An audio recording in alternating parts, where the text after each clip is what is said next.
በኢትዮጵያ ሰማይ ላይ ለሚያንዣብቡ አሞሮች ያለኝ መልእክት ከብቱን መርጠን የምንገዛ እኛ ነን። የቅርጫውን ባለቤት የምንወስን እኛ ነን። የተረፈንን የማንፈልገውን ካልሆነ በቀር የትኛውም አሞራ በጉልበት ከየትኛውም ቅርጫ መደብ ላይ አንዲት ኪሎ ስጋ መውሰድ እንደማይችል ላረጋግጥላቸው እፈልጋለሁ። በኢትዮጵያ ሰማይ ላይ ለሚያንዣብቡ አሞራዎች ወይም የውጭ ጠላቶች በጉልበት ምንም አይነት ጥቅም መውሰድ እንደማይችሉና የኢትዮጵያ ብሔራዊ ጥቅም እንደማይደፈሩ ልታውቁት ይገባል። ይህ ጠቅላይ ሚኒስትር አብይ አህመድ በሀገራዊ ምክክር ጉባኤ መክፈቻ ላይ ከተናገሩት ተቀንጭቦ የተወሰደ ነው። አብይ በቀይ ባህር ጉዳይ የመጨረሻውን ዛቻ ያስተላለፉበት የዛሬው መድረክ ንግግር የብዙዎችን ቀልብ ስቧል። የዕለቱ የመረጃ ቅኝታችን ትኩረት ነው።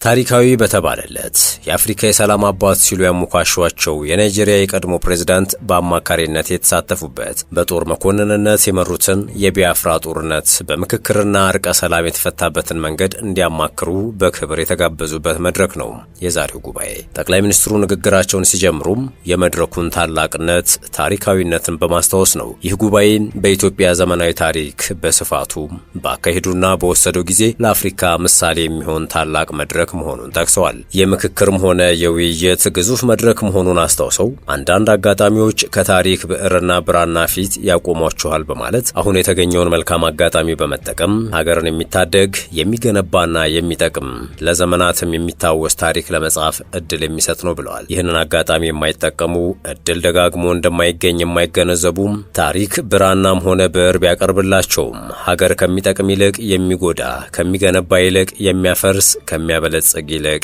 የሚያደህይ ታሪክ ጽፈው ያልፋሉ ባይ ናቸው። ያ ታሪክ ዛሬ በእኛ እንዳይደገም ከፍተኛ የኃላፊነት ስሜት ተሰምቶን በታላቅ አክብሮት ልንከውነው የሚገባ እኛና ከኛ በፊት የነበሩ ሰዎች ያጧቸውን ሊያሳኳቸው ሲገባ ያልቻሏቸውን ጉዳዮች ዳግም ልጆቻችን እንዳያጡ በታላቅ ኃላፊነት እንድትሰሩ ሲሉም አሳስበዋል። ጠቅላይ ሚኒስትሩ የዊሊያም ሼክስፒርንና የጦር ጠበብቱን የሰንዙን አስተምህሮቶች በመጥቀስ በማንኛውም መከራና ማዕበል ውስጥ ትክክለኛውን ጊዜ አውቆ ለሚጠቀም በት ሰው መልካም ዕድልና ዘላቂ መፍትሄ እንደሚገኝ አስረድተዋል። እናም ኢትዮጵያውያን ያሳለፏቸውን ያልተገቡ መከራዎች በሙሉ ወደ ዘላቂ መፍትሄ በማሻገር የሚቀጥለው ትውልድ ካሁኑ የተሻለ ሰላምና ብልጽግና እንዲያገኝ ማድረግ እንደሚገባ አሳስበዋል።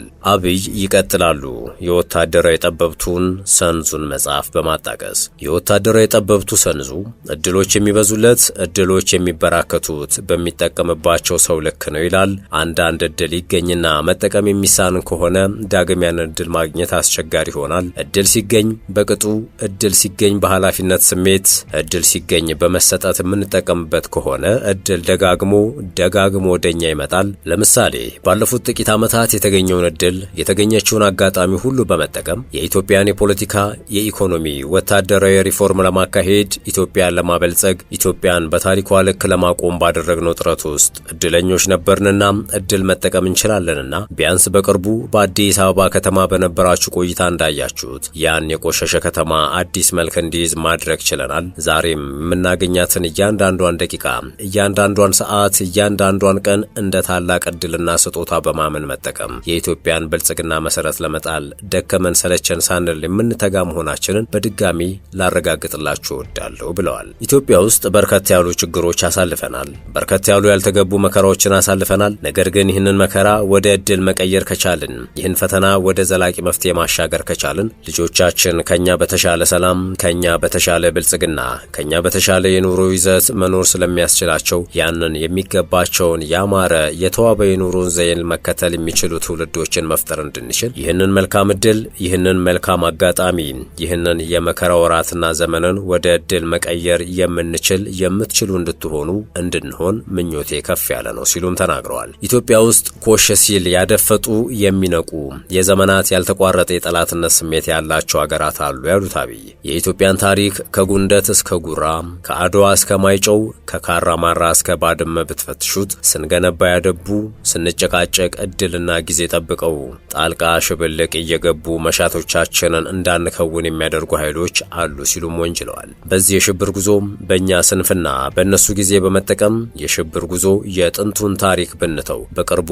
ቀይ ባህርን ያጣንበት አጋጣሚ የዚህ እኩይ ታሪካዊ ክስተት አንዱ መገለጫ ነው ሲሉም አብነት ጠቅሰዋል። ኢትዮጵያ ለሺህ ዘመናት ያስተዳደረችውን በባለቤትነት የያዘችውን ለራሷም ለአካባቢው መጠቀም ያኖረችውን ቀይ ባህር ያልተመረጠ መንግስት፣ ያልተወያየ መንግስት በሸፍጥ ኢትዮጵያን የጂኦግራፊ እስረኛ እንዲያደርግ ያደረገበት ዋነኛው ምክንያት በውስጥ ያለን ስንፍና እንጂ የኢትዮጵያን መሻትና ጥቅም ማስቆም የሚችል ኃይል ስለነበረ ስላለ ስለሚኖር አይደለም ብለዋል። ጠቅላይ ሚኒስትሩ በዚህ አላበቁም። ሁልጊዜም ጥቅማችንን አሳልፈን የምንሰጠው ስንገነባ ያልነበሩ ስንሿት ስንጣላ የሚያንዣብቡ አሞሮች ስላሉ ነው ይላሉ። አሞራ ሲታረድ ይመጣል፣ ሲገነባ የለም። ህዳሴን ስንገነባ ከኛ ጋር ያልነበሩ፣ ከተሞቻችን ሲያሸበርቁ እኛ ጋር ያልነበሩ፣ ልማት ስንጀምር እኛ ጋር ያልነበሩ፣ እርስ በርስ ስንጨቃጨቅ ግን ከየት መጡ ሳይባሉ ጥይት ሲያቀብሉ፣ ብር ሲያቀብሉ፣ በሚዲያ ፕሮፓጋንዳ ሲያደርጉ ይታያል ሲሉም ነው የከሰሱት። ኢትዮጵያ ለሺህ ዘመናት ያስተዳደረችውን በባለቤትነት የያዘችውን ለከባቢው መጠቀሚያ ያኖረችውን ቀይ ባህር ያልተመረጠ መንግስት፣ ያልተወያየ መንግስት በሸፍጥ ኢትዮጵያን የጂኦግራፊ እስረኛ እንዲያደርግ ያደረገበት ዋናው ምክንያት በውስጥ ያለን ስንፍና እንጂ የኢትዮጵያን መሻትና ጥቅም ማስቆም የሚችል ኃይል ስለነበረ ስላለ ስለሚኖር አይደለም። እጅግ የተከበረው የኢትዮጵያ ሕዝብ አንድ ነገር ልብ እንዲል ይፈልጋሉ ሲሉም አብይ ይጠይቃሉ። ምንም ጉዳይ በውስጥ ቢያከራክረንም፣ ምንም ጉዳይ በውስጥ ቢያጨቃጭቀንም እንዲህ ባለው መድረክ መነጋገር፣ መወያየት፣ መፍታት ስለምንችል ለሌሎች ኃይሎች ጥቅም የኢትዮጵያን መሻት፣ የኢትዮጵያን ብሔራዊ ፍላጎት አሳልፈን የምንሰጥ በታሪኩ ውስጥ እንክርዳድ ሆነን የምንታይ ዜጎች ላለመሆን እያንዳንዳችን ጥረት ማድረግ ይኖርብናል ሲሉም ጥሪ አቅርበዋል። የሰማይ አሞራ ሲሉ አዲስ ስም ለሰጧቸውና በግልጽ ላልጠቀሷቸው ኃይሎች ደግሞ በኢትዮጵያ ሰማይ ላይ ለሚያንዣብቡ አመራሮች ያለኝ መልእክት ከብቱን መርጠን የምንገዛ እኛ ነን። የቅርጫውን ባለቤት የምንወስን እኛ ነን። የተረፈንን የማንፈልገውን ካልሆነ በቀር የትኛውም አሞራ በጉልበት ከየትኛውም ቅርጫ መደብ ላይ አንዲት ኪሎ ስጋ መውሰድ እንደማይችል ላረጋግጥላችሁ ፈልጋለሁ። ስንፈልግ ስንወድ ለማጋራት ዝግጁ ነን። ከፈቃዳችን ውጭ ግን ለሺህ ዓመታት የኖረች የጸናች ኢትዮጵያ በቀላሉ በማይበጠስ ክር በማይበጠስ ገመድ የታሰረች አሁን ባለው ፕሮፓጋንዳ ትዘናጋለች፣ ጥቅሟን አሳልፋ ትሰጣለች ብሎ መገመት ከንቱ ምኞት ስለሆነ ከወዲሁ የእኛን ታሪክ በትክክለኛው መንገድ አገላብጣችሁ እናውቃችሁ ቀልባችሁን በመመለስ ለጋራ ጥቅም በጋራ እንድንሰራ ጥሪ ላቀርብላችሁ እፈልጋለሁ የሚል ነው። አብይ በዚህ ንግግራቸው የምክክር ኮሚሽኑ በሞት ላጣቸው አንጋፋ ኮሚሽነርም ምስጋናቸውን ቸረዋል። ለመሆኑ ይህ ምክክር ለምን አስፈለገ? ይህ ምክክር ከተለመደው ጥቂት ሰዎች ተሰብስበው ተመካክረው ከሚወስኑት አቅጣጫ በተለየ መንገድ በመቶ ሺዎች በሁሉም አቅጣጫ ሴቶችና ወንዶች የኢትዮጵያ ልጆች በሀገር ውስጥና ከሀገር ውጭ ያሉ ዜጎች መክረው 4 ዓመት ሙሉ የፈጀ አድካሚ ጉዞ ለምን ማድረግን አስፈለገ? አብይ ምላሽ አላቸው። ሁላችሁም እንደምታውቁት አሉ አብይ፣ ሁላችሁም እንደምታውቁት ኢትዮጵያ እጅግ ታሪክ ጠገብ ጥንታዊት ሀገር ናት። በንግግሮች በጽሁፎች በሚታዩ በሚጨበጡ ቅርሶች ከዚያም ባሻገር የሰው ልጅ መገኛ በመሆኗ ሳይንሳዊ በሆነ መንገድ ባሉ ማረጋገጫዎች ሁሉም ጥንታዊነቷ አለ የማይባል የማያከራክር እውነት ነው ብለዋል። ነገር ግን በዚህ ታሪካችን ውስጥ አንድ ስብራት አለ፣ አንድ ስንክሳር አለ፣ አንድ ውድቀት አለ። ያም በኃይለ ቃል ጀምሮ በኃይል እርምጃ መደምደም ነው። ፖለቲካችን በኃይለ ቃል ይጀምራል፣ በኃይል እርምጃ ይደመደማል። ይህንን ስብራት ለአንዴና ለመጨረሻ ጊዜ ማቆም ያስፈልጋል ሲሉ ተናግረዋል። አብይ ይቀጥላሉ።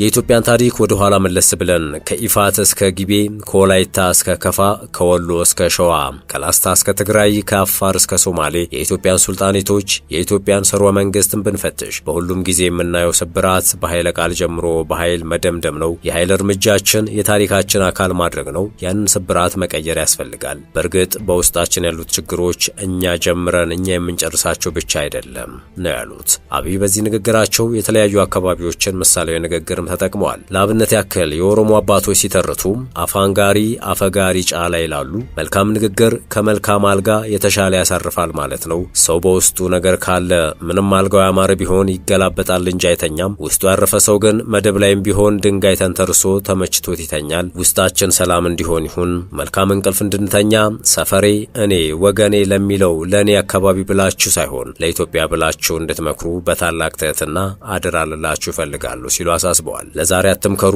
ለነገ ምከሩ፣ ለእናንተ አትምከሩ፣ ለልጆቻችሁ ምከሩ። አሁንም እንመካከረው ስለ ትላንትናው አይደለም፣ የትላንትናን ችግር ፈተን ለነገ መልካም መሰረት ለማኖር ነውና እያንዳንዱ ተወያይ፣ እያንዳንዱ ተወካይ ልጆቹን እያሰበ ለመመካከር የወሰነ መሆን አለበት። ይህንን ስናደርግ ግን የአፋር አባቶች ምክር ከልባችን ማቆየት አለብን ሲሉም ጥሪ አቅርበዋል። ሌላኛው የጠቀሱት ምሳሌ ንግግር ትግርኛ ነው። የትግራዩ ህወሓት በምክክሩ ባይሳተፍም ጠቅላይ ሚኒስትሩ ግን የትግራይ ህዝብን ምክር ሰምተናል ይላሉ። በትግራይ አንድ ትልቅ አባባል አለ በማለት እርሱም ትግራይ የአንድ ሰው ምክር ከምድር በታች እንደተቀበረ ነገር ነው፣ ዋጋ የለውም። የሁለት ሰው ምክር ግን ከምድር በላይ ነው፣ ይታያል። የሶስት ሰው ምክር ግን ምርጥ ዘር ነው፣ ይበቅላል፣ ይለመልማል፣ በስታችሁ ምከሩ የሚል ነው። ይህንን የትግራይ አባባልና ምክርን ተቀብለን አሜሪካኖች 55 ሰው ጠርተው ለ100 ዓመታት የሚቆይ ህገ መንግስት የገነቡ ቢሆንም ትግራዮች ከአንድ ሰው የሁለት ሰው ከሁለት ሰው የሶስት ሰው ምክር ይሻላል ስለሚሉ 4000 ሰው ሰብስበናል ነው ያሉት። የአሜሪካ ህገ መንግስት በ55 ሰው ቢሰራም ልባም ነበሩና ለ100 ዓመታት የሚቆይ ስራን ሰርተዋል። የኛ 4000 ሰዎች ከነሱ በላይ ከነሱ በተሻለ ጊዜ ይበልጥም ሆነው ሁሉን ነገር መላው ኢትዮጵያውያን የሚሰበስብ ምክክርን ቢያደርጉ በቀጣይ የሚኖረን ህገ መንግስት ከዚህ ቀደም እንደለመድነው የመጣ ሁሉ የሚቀደው ሳይሆን እኛ በ4000 ጀምረናል፣ በ10000 ምክክር ሳያደርግ አንድም ሰው መቀየር አይችልም ማለት ነው ብለዋል። እናም እኛ 4 ዓመት ተመካክረናል፣ 8 ዓመት ሳይመካከር መቀየር አይችልም ሲሉ ተደምጧል። ኮሚሽኑም ምክክሩ በትግራይ ክልል ከ22 ጊዜ በላይ ውይይት ካካሄደ በኋላ አጀንዳ ለማሰባሰብ የሚያስችል አስቻይ ሁኔታ እንደሌሉ በማስታወቅ በአዲስ አበባም ከትግራይ ተወላጆች ጋር ተወያይቶ አጀንዳ ሰብስቤያለሁ ማለቱ ይታወሳል። ከዚህ በተጨማሪ በአማራ ክልል ያሉ ታጣቂዎችን ጭምር እንዳነጋገር አስታውቆ ከአማራ ፋኖ ብሔራዊ አንድነት ድርጅት ጋር በአዲስ አበባ መክሬያለሁ ብሏል። ይሁንና አሁንም በክልሉ ጫካ የገቡ ታጣቂዎች ያሉ ሲሆን ኮሚሽኑም በተደጋጋሚ ጥሪ ማቅረቡን ሲገልጽ ቆይቷል። ከኮሚሽኑ ጋር 153 አባላቱን ይዞ የተመካከረው ኃይልም እነዚህን ታጣቂዎች በሰላም ሐሳባቸውን እንዲያቀርቡ ጥረት አደርጋለሁ ማለቱ ይታወሳል። ኮሚሽኑ ባለፉት ዓመታት ሲያደርግ በነበረው አካሄድ ስራውን ማጠናቀቅ ባለመቻሉ ተጨማሪ 8 ወር እንደተጨመረለት የሚታወስ ነው። ውድ የሸገር ታይምስ ቤተሰቦች የዕለቱ የመረጃ ቅኝታችን ይህን ይመስል ነበር። ስለተከታተላችሁን ከልብ አመሰገንን። በያላችሁበት ሰናይ ጊዜን ተመኘን።